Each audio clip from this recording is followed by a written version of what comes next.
ہم کریں گے ہر مظلوم کی حمایت۔ السلام علیکم ناظرین، میں ہوں حورین فاطمہ اور آپ دیکھ رہے ہیں حمایتی نیوز HD چینل۔ نظر ڈالتے ہیں آج کی اہم خبر پر۔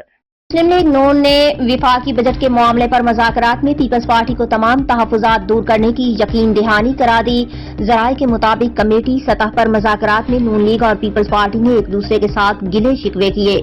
ذرائع نے بتایا کہ مسلم لیگ نون نے بجٹ کے موقع پر تحفظات سامنے لانے پر شکوہ کیا اور موقف اختیار کیا کہ PDM حکومت کے دوران بھی آپ نے بجٹ کے موقع پر سیلاب فنڈ کو ایشو بنا لیا تھا۔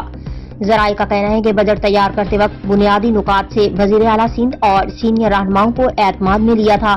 اس کے باوجود بجٹ پیش کیے جانے کے بعد احتجاج اور تحفظات مناسب نہیں تھے۔